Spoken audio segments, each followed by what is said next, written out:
क्यों केजरी के लिए कह रहे हैं? जिस सिसोदिया के लिए भारत रत्न की बात की, जिस सिसोदिया के लिए स्कूल के बच्चों से ना जाने क्या क्या नाटक करवाया, उस सिसोदिया को जेल जाते ही मंत्री पद छीन लेना, और सबसे बड़ी बात उसका घर 24 घंटे के अंदर से भगा देना, और उस पत्नी के लिए जिसके लिए कहा जाता है कि उसका वो बहुत बीमार है, मानसिक रूप से उसका शरीर साथ नहीं देता। जरा केजरी के उस पूरे बयान को याद कीजिए, तब समझिए कि भारतीय राजनीति का ये कितना खतरनाक खिलाड़ी है। मुझे लगता है इस बात को समझना बहुत जरूरी है। उनकी वाइफ से मिलके आ रहे हैं। उनकी वाइफ को काफी सीरियस बीमारी है, मल्टीपल स्क्लेरोसिस, जिसमें ब्रेन जो है वो धीरे धीरे ब्रेन का कंट्रोल बॉडी के ऊपर खत्म होता जाता है। मनीष के जो बेटे हैं वो अभी बाहर पढ़ रहे हैं, तो उनके घर में अकेली हैं वो, और मनीष जी उनका ख्याल रखा करते थे। पर हमने उनको सांत्वना दी है कि चिंता करने की बात नहीं है, आपके पति बहुत साहसी हैं, देश के लिए लड़ रहे हैं, देश को, पूरे देश को मनीष जी के ऊपर गर्व है, और हम सब एक परिवार की तरह हैं और सब उनका ख्याल रखेंगे। मान साहब, अभी इसमें आप तमाम नेताओं की भाव भंगिमा में, व्यूअर्स से कहूंगा भाव भंगिमा देखिए, इस पंजाब के मुख्यमंत्री की भाव भंगिमा देखिए, वो चड्डा की भाव भंगिमा देखिए, और सिसोदिया के जगह पे जो मंत्री बनी है उसकी भाव भंगिमा को देखिए। मतलब सिसोदिया जिस दिन गिरफ्तार हुआ उस दिन की ये बाइट है, और जिसमें ये कह रहा है कि कोई नहीं है, वो मानसिक रूप से, चूंकि एक ऐसी बीमारी है जो मल्टीपल फंक्शन नहीं करती, शरीर का, ब्रेन से का नियंत्रण शरीर पर से खत्म हो जाता है, बेटा जो विदेश में है, तो क्या सिसोदिया की ऐसी बीमार पत्नी को केजरी ने सड़क पे छोड़ दिया? क्या इतना दबाव केजरी पर था कि सिसोदिया का घर छीन लिया जाए? 7-9 महीने 10 महीने से सत्येंद्र जैन उस घर में रह रहा है, मंत्री पद पे रह रहा है, और सिसोदिया को भगा दिया। इस सिसोदिया को, जिसको डिप्टी सीएम बनाया था, और अपना पूरा मंत्रालय, केजरी के पास कोई मंत्रालय नहीं था, सभी मंत्रालय सिसोदिया पे था। ये दिखाता है कि केजरी किस स्तर तक जा सकता है। ये मुझे लगता है एक आपकी आखिरी कमेंट के साथ, कि पंजाब से इस व्यवहार का क्या रिश्ता है, केजरी के इस चरित्र से इस पूरी प्रक्रिया का क्या रिश्ता है? सर मनीष जी, इसकी प्रक्रिया का रिश्ता समझ लीजिए कि इनका रिश्ता है, कहलाता है कि इस पूरे खालिस्तानी गुंडों का अड्डा जो है, सबसे बड़ा अड्डा, सबसे सुरक्षित अड्डा जो है वो कनाडा है। और कनाडा का आप ये समझ लीजिए कि कनाडा में जो पाकिस्तानी आबादी है वो मनीष जी 4% से ज़्यादा है, 4% से ज़्यादा है। सिखों की आबादी 2% से कुछ ज़्यादा है, तो समझिए दुगने हैं इनसे ज़्यादा। और पाकिस्तान का जो भी जनरल पूरा इतिहास रहा है पिछले 30-40 साल का, वो मौका पाते ही वही इन्वेस्टमेंट करता है, वहीं जाके बच जाता है, उसके रिश्तेदार और उसके चमचे सब वहीं बचते हैं। और मनीष जी, कनाडा से कनेक्शन जरा जोड़िए कि 2017 के पंजाब चुनाव से पहले एक डॉक्यूमेंट्री बनती है अरविंद केजरीवाल के बारे में, द इनसिग्निफिकेंट मैन। कहीं किसी हिंदुस्तान में तो किसी को मालूम ही नहीं होगा, वो बनती है, और उसका प्रीमियर टोरंटो फिल्म फेस्टिवल में होता है।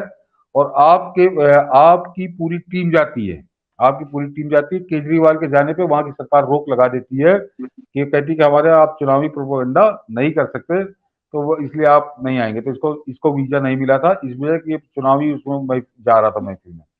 तो वो एक डॉक्यूमेंट्री बनती है पंजाब चुनाव से पहले।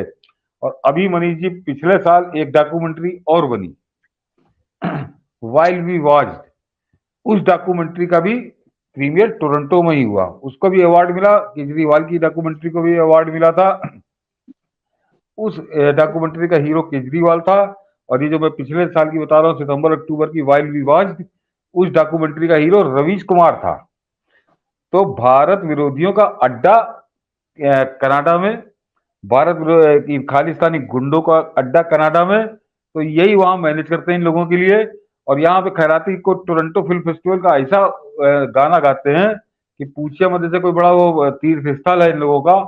तो ये इनका ये कनेक्शन है, और ये एक इंटरनेशनल साजिश जो चल रही है, इस पर हम लोग कभी बहुत डिटेल में बात करेंगे कि ये केवल इंटरनल प्रॉब्लम या राजनीतिक प्रॉब्लम नहीं है, ये राजनीतिक समस्या नहीं है मनीष जी, ये अंदरूनी नहीं है, इसके तार सब बाहर से जुड़े हुए हैं और वो ये कठपुतलियां हैं जो बाहर बैठे लोग कनाडा, इंग्लैंड और पाकिस्तान, यहाँ बैठे लोगों के हाथ में इनके तार है और ये वही कर रहे हैं।